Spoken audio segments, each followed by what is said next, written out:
নমস্কার বন্ধুরা, আপনাদের সবাইকে স্বাগত জানাই।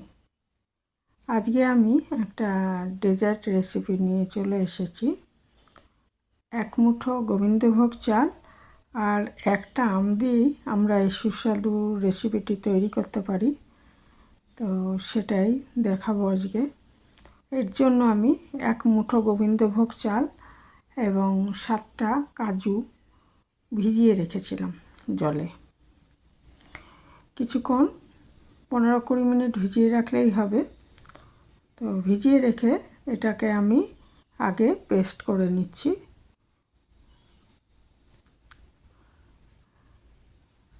আর এর মধ্যে পেস্ট করার সময় আমি একটু ফুল ক্রিম মিল্ক জাল দিলে দেখবেন সর পড়ে মোটা, তো সেই সর দিয়ে দিয়েছিলাম যাতে স্বাদটা একটু ভালো হয়। এখানে খোয়া ক্ষীরও দিতে পারেন ইচ্ছে করলে। দিয়ে এটাকে পেস্ট করে রেখে দিচ্ছি। পেস্ট হয়ে গেছে। আর আমি 1 লিটার দুধ জাল দিয়ে রেখে দিয়েছিলাম, একটু মোটামুটি একটু ঘন করে। আর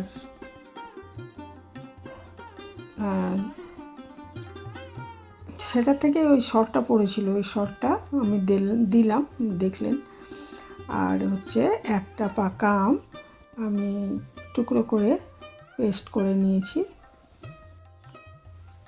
1টা বা 1.5টা আম দিয়ে দেবেন, আমি একটা আমই দিয়েছি, আমটা বড় ছিল। আর তারপরে একটা কড়াইতে আমি দুধটা বসিয়ে দিয়েছি, জাল দিয়ে রাখা ছিল, সেটাকে বসিয়ে একটু ফুটিয়ে আরেকটু কমিয়ে নেব। নিয়ে এই যে পেস্টটা রয়েছে, অর্থাৎ 1 মুঠো গোবিন্দভোগ চাল, একটু সর আর 7টা কাজু দিয়েছিলাম। কাজুটা দিলে টেস্টটা অনেক ভালো হবে, পারলে এটা দেবেন। কাজুটা যদি থাকে ঘরে তাহলে দেবেন। দিয়ে এটা দুধটা ফুটে যাওয়ার পর আমি একটু গরম হয়ে যাওয়ার পর আস্তে আস্তে আমি এই মিশ্রণটা কিন্তু মেশাবো, একটু করে মেশাবো আর নেড়ে দেবো ভালো করে, না হলে দলা পেকে যাবে।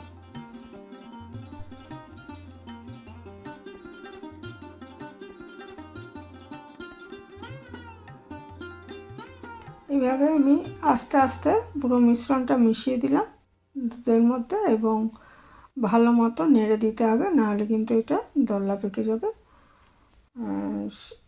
এবারে এটাকে ভালো করে নাড়তে নাড়তে এটা ফুটিয়ে কমিয়ে নিতে হবে। তাহলে কি হবে, যে ওই যে চালটা পেস্ট হয়ে গেছে সেইটাও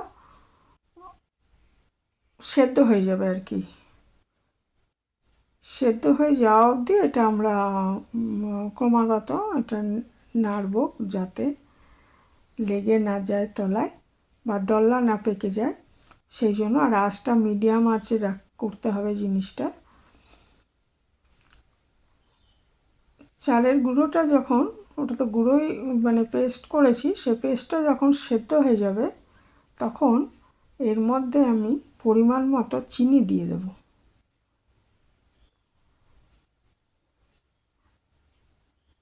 আমি ছোট 1 বাটি চিনি দিয়ে দিলাম। আমটা খুব মিষ্টি ছিল, সেই জন্য আমি এই পরিমাণ চিনি দিলাম। আমটা কম মিষ্টি থাকলে আর একটু বেশি দিতে হবে। আর আমটা কিন্তু, আমের যে পেস্ট করে রেখেছি সেটা কিন্তু আমি এর মধ্যে সরাসরি মেশাবো না, এটা আলাদা, এটা হয়ে গেলে আলাদাভাবে ঠান্ডা করতে হবে। আর আমের যে পেস্টটা করে রেখেছি সেটা আলাদা করে জাল দিয়ে নিতে হবে। সরাসরি এর মধ্যে আমের পেস্ট যদি দিই তাহলে দুধটা কেটে যেতে পারে, সেই জন্য এটাকে ভালো করে ফুটিয়ে নিয়ে এটাকে আলাদা ঠান্ডা করব। আর আমের পেস্টটাকেও আলাদা করে জাল দিয়ে তারপরে ঠান্ডা করে নিতে হবে, এবং দুটোই ঠান্ডা হয়ে যাওয়ার পর এটা মিশিয়ে দিতে হবে, তাহলেই ওই ডেজার্টটা তৈরি হয়ে যাবে। এটাকে আমের ফিরনিও বলতে পারেন, ম্যাঙ্গো ফিরনিও বলতে পারেন। তো এই যে আমের পেস্টটা আমি দিয়ে দিয়েছি, দিয়ে খুব ভালো করে জাল দিয়ে নিচ্ছি।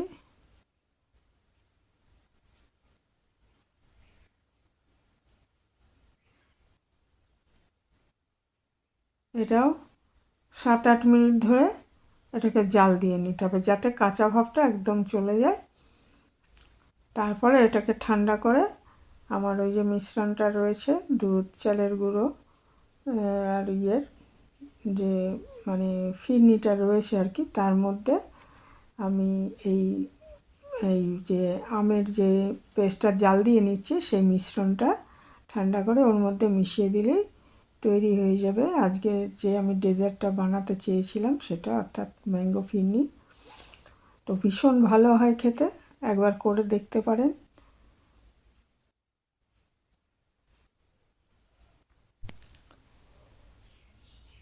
এটা হয়েই এসছে, জলীয় ভাবটা একদম কমে যাবে, তখন বুঝবেন এটা হয়ে গেছে।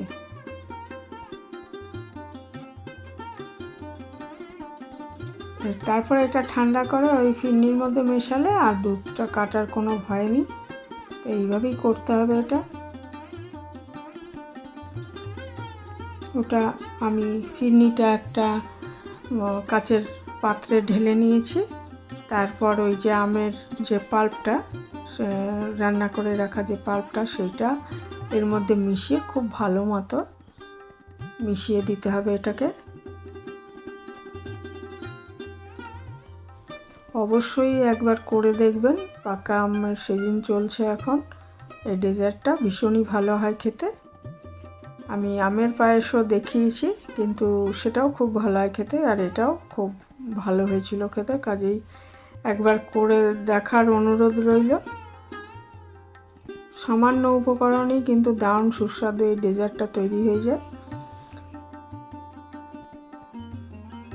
এটা খুব ভালো মতো মিশিয়ে দেওয়ার পর এর ওপর আপনি পছন্দ মতো ড্রাই ফ্রুটস ছড়িয়ে এবং পাকা আমের টুকরো ছড়িয়ে তারপরে একটু ফ্রিজে ঠান্ডা করে ঘন্টাখানেক রেখে দিলেন। তারপরে ঠান্ডা করে এই ঠান্ডা ডেজার্টটা খেতে দারুণ লাগবে।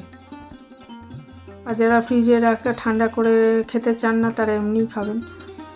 একটু ঠান্ডা করে রেখে খেলে ভালো লাগবে। এখন যেহেতু খুব গরম,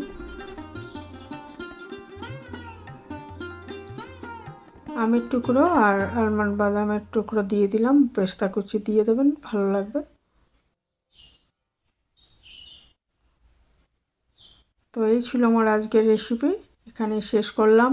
নতুন বন্ধু কেউ এসে থাকলে চ্যানেলটা সাবস্ক্রাইব করবেন, আর পুরানো বন্ধুদের অসংখ্য ধন্যবাদ। ভালো থাকবেন সবাই, এখানেই শেষ করছি।